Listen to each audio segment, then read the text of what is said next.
और संघर्ष सर जी को भी अपने बहुत धन्यवाद करते हैं गुरुशु के नाम में। अपने भूपेंद्र सर को भी बहुत धन्यवाद करते हैं गुरुशु के नाम में, क्योंकि भूपेंद्र सर के द्वारा ही हमारे पति सच्चाई है। और हम पति के सच्चाई को 5 साल 7 साल के बाद हम इस सच्चाई में। और ऐसे हमारे पति तो चलते थे जैसे तिवारी जी के यहाँ जब वचन होता था तो हमारे पति बताते थे कि वहाँ पे 4 लोग वचन में बैठते थे। 4 लोग जब हमारे पति वचन में बैठे हैं लाल बंगले में 4 ये वहाँ पर एक दीपक भैया थे, एक भूपेंद्र सर आते थे और हमारे एक पति रहते थे, एक कोई और था 4। उस तरीके से वहाँ की कमिशिया की तरह से बनाया। ऐसे हमारे पति जाते थे, लेकिन ऐसे पति जाते थे और हम उपासना करते थे, हम पूजा बहुत करते थे। तो हमारे जन सर भूपेश सर आते थे तो कहते थे कि ये लोग हमारा कोई घर का विश्वास नहीं करता है। तो भूपेश सर तो हाथ जोड़ के चले गए थे, बोले थे कि लकी भाई आपके परिवार को तो वही लाएगा और बस उसी से हाथ जोड़ के आप मांगो और वही लाएगा। तो मेरे पति ने बस हाथ जोड़ के मांगना शुरू कर दिया परमेश्वर से कि परमेश्वर पिता मेरा परिवार मुझे दे दे। तो पिता ने फिर हमें छुआ, तो हमको ऐसे पिता ने छुआ कि हमारी बड़ी लड़की की शादी हुई थी। जब मेरी बड़ी लड़की की शादी जज परिवार में शादी किया था और जज सब परिवार में शादी का शादी टूट गई, तो हम थोड़ा शॉर्ट कट में बताएंगे। शादी टूट गई तो केस भी लग गया, हमने दामाद को गिरफ्तार भी करा दिया, सब कुछ हो गया। लेकिन मेरी बेटी का जिद यही था कि मैं तो वहीं जाऊंगी। और दुनिया कहता था कि घर दोबारा बसता नहीं। और मेरी बेटी से अगर कोई कह देता था कि दूसरे जगह तुम शादी कर लो, उसको छोड़ दो, तो वो जैसे जो ये मुंह से निकाल देता तो उसको जैसे काटने को दौड़ते। तो उसका यही था कि मेरी सास हमें नहीं रहने दी, लेकिन हमारा पति अच्छा था, मैं उसी पत्नी के साथ रहना। तो जब केस लग गया और गिरफ्तारी भी हो गया तो लोग कहने लगे गिरफ्तारी हो गई, अब तो किसी में नामुमकिन है कि तुम उस घर में जाओगे। और सास कहती थी कि मैं जज परिवार की वो हूँ और मैं गाँव पे खेलना जानती हूँ, गाँव पे खेल करेंगे और तुम्हारा बाप करोड़ों भी देगा तो भी तुम्हें हम नहीं ले। लेकिन परमेश्वर ने जो हम लोग जाना, जब तो 2 साल ही हुआ था, 2 साल ही केस डाले हुआ था, हमारा दामाद आ गया सुलह करने के लिए, समझौता करने के लिए। तो ये पता हुआ कि उन्होंने उनके बाप ने कहा कि बेटा जाओ अपना घर तुम बसा लो। तो मेरा दामाद कहने लगे कि ये बताइए कि आखिर ऐसा क्या हुआ कि जो वो भी जिनको नाम नहीं लेना चाहते थे, आखिर ऐसा क्या हुआ कि जो किसको आप लोग मानने लगे हो कि जो मेरा एकदम से मन बन गया। तो हम लोग ने बताया कि हम लोग पिता परमेश्वर को मानते हैं और पिता से हम लोग मांगना शुरू कर दिया। तो उन्होंने कहा कि बहुत कमाल की बात है, तो हम धन्यवाद का भजन, जैसे परमेश्वर पिता के हमने भजन बनाया है, जैसे कि अनुग्रह से भजन मिला मुझे, तो 50-60 हमें भजन मिला अनुग्रह से। 30 भजन की बुक छपी हुई है, 30 अभी नहीं छपा है मेरा, तो भी परमेश्वर पिता छपा देंगे। तो धन्यवाद का हम भजन गाते थे कि धन्यवाद हो मेरे परम पिता को, धन्यवाद हो गुरु के नाम में आपने मेरी बेटी का घर बसा दिया और आपको धन्यवाद करते तो मेरी बेटी को आपका धन्यवाद करके इसने मेरा घर बसा दिया और मेरा दामाद आए, मेरी बेटी को ले गए। मेरी बेटी के पास एक बेटा है और मेरा तो रहती है, अपनी बोली में भी आएगी। तो पिता को बहुत धन्यवाद करते है। हम बेटी के परेशानी से ही इस सच्चाई में आ गए थे, उन्होंने प्रार्थना करके मांगा था। तो हमारे जीवन में तो जब हम आए तब उतार चढ़ाव आया, जिसका जवाब नहीं, इतनी उतार चढ़ाव आई कि जिसका जवाब नहीं, क्योंकि बहुत परेशानियां आई। हम जब अपने घर में संघर्ष सर को बुलाए थे तो हमारा बेटा जो था, हमारा 3 बेटी है, हमारा 1 बेटा। तो हमारा बेटा का शरीर क्या हो गया था कि एकदम से बर्फ जैसा, सीढ़ी जैसा जम गया, वो जम गया था उसका शरीर। और उसने फोन भी ऐसे उठाया कि लाओ मम्मी को फोन कर दे दूसरे रूम में, उनको बुला ले और सर को हमारे दूसरे तीसरे दिन मेरे घर में आना। तो उसने ऐसे फोन ही किया था मुझे, तो फोन करके फिर वो बात नहीं कर पाए मुझे, लेकिन हमारी घंटी बज गई थी फोन की। तो मैंने देखा फोन उठा के, तो देखा नहीं, मेरे बेटे का नंबर है। तो हमने कहा इसने बात नहीं किया, खाली घंटी बजाया। फिर मैं उठ के जब वो कमरे में गई तो उसका पूरा शरीर बिना जमा हुआ है और जो है बिल्कुल कह रहा कि ठंड लग रही पड़ा थे और शरीर देख रहे तो उसका कोई फीवर नहीं, कुछ नहीं।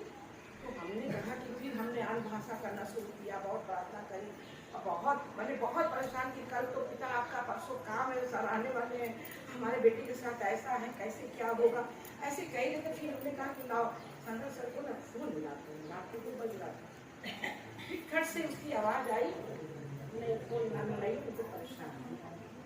फिर पिता का धन्यवाद करते कि हमारा बेटा नागम हो गया और परमेश्वर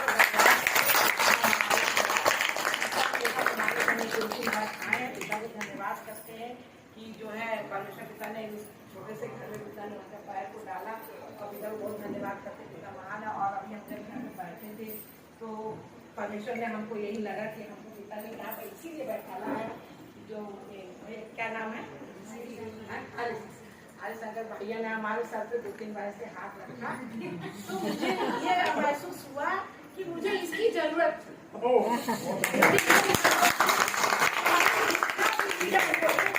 बहुत महारथी हो, लेकिन उसको भी जरूरत पड़ती है, और वो जरूरत मुझे थी। तो आज परमेश्वर पिता ने सर पे हाथ मेरे 2-3 बार फिरवाया।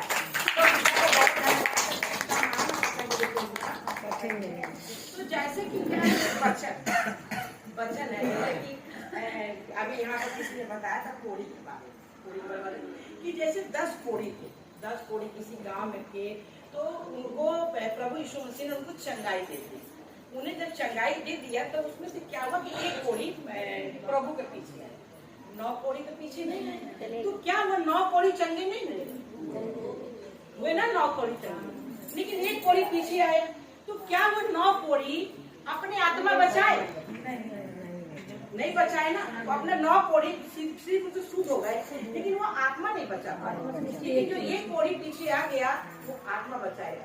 तो हमारा कहने का मतलब ये है कि अगर परमेश्वर में रहते रहते मर जाएगा आदमी, वैसे तो परमेश्वर ने कहा है कि जो मुझे जानता है और जो मुझ में चलता है उसको मैंने 100 साल का जीवन दे दिया, लेकिन किसी कारण और अगर परमेश्वर में 40 साल भी काम करे, 50 साल भी काम करे, 60 साल भी काम करे, और परमेश्वर आज उसको कल मरना है और आज मसीह से वो हट गया, तो क्या उसकी आत्मा बचेगी? नहीं बचेगी। बचेगी? नहीं बचेगी ना, क्यों हटे? क्योंकि आसा राजा 40 साल परमेश्वर में काम किए, 40 साल परमेश्वर में काम करने के बाद परमेश्वर से वो हट गए, पीछे हट गए। तो उनको एक शुभ चिंतक आया और उनके पैरों में रोक लग गया। तो उनके एक शुभ चिंतक आया, बोला कि हे प्रभु, आप जो है ना यहोवा को छोड़ दिए, वो आपके पैरों में रोग लग गया, आप उनके तरफ से मुख करिए तो आपका ये रोग ठीक हो जाएगा। तो उन्होंने गुस्सा किया, बोला कि तू मुझे सिखाएगा? क्योंकि वो राजा थे, वो राजा तो कहने लगे तू मुझे सिखाएगा। क्या किया, उसको उन्होंने काट पे टंगवा दिया। जब काट पे टंगवा दिया तो आसा राजा को तो रोग ठीक नहीं हुआ और आसा राजा मर गया। तो आसा राजा ने अपने बल के अनुसार, ताकत के अनुसार, नाम के अनुसार परमेश्वर का काम किया। मूर्ति पीस करके उन्होंने नाले में बहा दिया, इतना उन्होंने क्या अपने बल का। लेकिन क्या हुआ, उनको परमेश्वर ने मना किया था कि तुम उस देश को ना जाना, उस देश को जाओगे तो तुम्हें स्त्री ब्याह लेगी और तुम जो है तुम पापी हो जाओगे। लेकिन क्या हुआ कि उन्होंने उनके बात को ध्यान नहीं रखा। अगर परमेश्वर पिता ने हमें 10 आज्ञाएं दिए, चोरी ना करना, व्यभिचार ना करना, किसी की चुगली ना करना, तो 10 आज्ञाएं दिया। हमारे सभी यहाँ पर जितने भी मसीह भाई बहन है, सभी लीडर है और सभी वचनों को जानते हैं।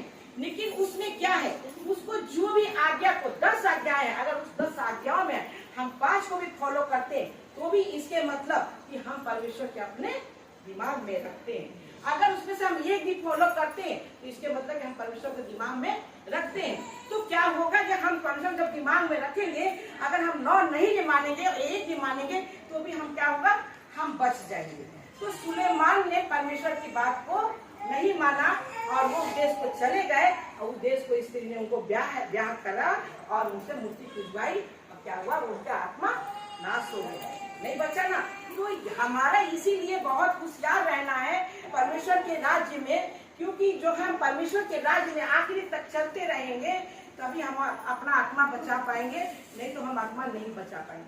आज आत्मा बचाने के लिए ही लोग ऊपर चढ़ते हैं, क्या बोलते हैं, पहाड़ों पे जाते हैं, गंगा नहाते हैं, जमुना नहाते हैं, वो आत्मा बचाने के लिए।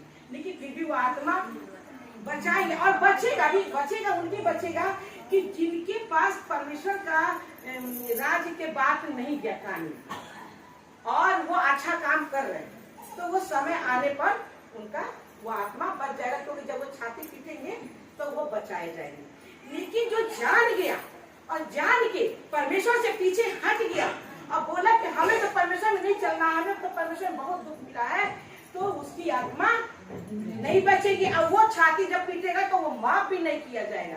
किया जाएगा? नहीं किया जाएगा ना, तो वो नहीं किया। लेकिन जो अनजान है वो छाती पीटेंगे तो उनको माफ किया जाएगा। तो परमेश्वर पिता का धन्यवाद करते हैं। परमेश्वर पिता महान है और पिता के लिए कोई भी काम कठिन नहीं है। वैसे से हमारे जीवन में बहुत सी दवाइयाँ हैं जिसका जवाब नहीं है, और परमेश्वर पिता ने बहुत अनुग्रह किया है। बाकी जो है हम ऐसे है कि दूर दूर नहीं जा पाते, लेकिन ये है कि जो कानपुर में जब मीटिंग होती है तो अगर आ गए, जैसे पूजा का आ गया तो बहुत खुशी हुई। हमने कहा नहीं मुझे तो जाना है, लेकिन हमारे यहाँ और भी जैसे लोग हैं बोले कि दूर है, तो हमारा कहने में दूर है, तो जब यहाँ इतना दूर है नहीं, जब जाएंगे तो हम सीखेंगे क्या। आज जो काने यहाँ पे आ गए तो इतने लोगों की बातों को सीखा ना, हम ये बातें यहाँ पे से जाके वहाँ तो किसको किसको बताएंगे, लेकिन जितने लोग यहाँ पे आ गए वो कान यहाँ पे सीखा। जो नहीं आए वो क्या यहाँ के रौनक देख पाए? नहीं देख पाए। तो बहुत वो खुश नसीब है। जैसे हमने भी भजन गाया ना कि यहोवा के प्रभु आपने हमको बुलाया, तो ये सबको पिता ने बुलाया। लेकिन जो लोग नहीं आ पाए वो क्यों नहीं आ पाए? क्योंकि उनके अंदर परमेश्वर का रिस्पेक्ट नहीं है। अगर रिस्पेक्ट उनके अंदर होता तो वो जरूर कहीं से न कहीं से समय निकाल के आते। घर में खाना बदल, अभी यहाँ पर क्या किसने कहा था खाना के लिए ना, क्या कहा था खाना के लिए? हाँ आपने कहा था ना कि नाश्ता, हमें तो वचन सुनने वाले लोग पसंद है। तो वही हमारा कहने का मतलब है कि सब लोग कहते हैं कि आपको खाना बनाना है या हमें घर में जाके खाना बनाना है, यहाँ पर बहुत देर हो रहा है, तो खाना एक दिन हम नहीं बनाएंगे कि नहीं खाएंगे तो मर थोड़ी न जाएंगे। तो पिता पर धन्यवाद करते हैं कि परमेश्वर पिता को हमें पैदा देना है, तो पिता को धन्यवाद करते हैं। अगर वो मेरे दिमाग में है तो हम जो है हमारी आत्मा बच जाएगी। और ये चीज हम ये खास बताना चाहेंगे कि अगर किसी से कोई भी जुड़ा है तो वो अगर उसको छोड़ के अगर वो कहीं इधर उधर भटकता है तो वो गलत कर रहा है। अगर वो उसको छोड़ के वो घर में चुपचाप बैठा है तो भी वो राइट है परमेश्वर के नजर में, लेकिन अगर वो इधर उधर भटक रहा है तो वो परमेश्वर की नजर में राइट नहीं है। क्योंकि जिसने तुमको बुलाया, जिसने तुमको पाला, जिसने तुमको पोसा, उसको आप ध्यान रखिए। अगर किसी कारण से आप उससे नाराज हो या आपसे वो नाराज है तो आप परमेश्वर से प्रार्थना करिए कि हम उनके करीब जाने पाए। सबसे बड़ी बात है कि किसी की भेड़ों को, किसी के लोगों को कोई भी लीडर भाई, कोई भी लीडर बहन भड़काए बिना उनको अपने वचन के द्वारा वो यही शिक्षा दे कि नहीं देखो उनके द्वारा आई हो, उनको आप रिस्पेक्ट दो। आप उनको रिस्पेक्ट दोगे खुद ही आपका जीवन चमक जाएगा। बाकी तो शिक्षा हमें मिलती रहेगी। हमारी गलती हो गई सीखेंगे सबसे, क्योंकि अभी क्या इन्होंने बताया ना कि इनकी तो दोनों किडनी खराब हो गई थी, सब कुछ हो गया था। क्या हुआ? परमेश्वर ने को बचाया भैया की प्रार्थना से। ये रवि ने बताया कि ये तो मर ही गया था, तो क्या आदमी देखो जैसे यहाँ पर खड़ा है। तो परमेश्वर का धन्यवाद करते हैं, परमेश्वर महान है, उसके लिए कोई काम है। अगर किसी ने भी अगर इसमें हमारे बातों से अगर एक भी कोई पीछे गया परमेश्वर से, वो पाप किसको लगेगा? हमें लगेगा। तो हमें ऐसी बाणी बोलनी है कि कोई भी परमेश्वर के राज्य से पीछे ना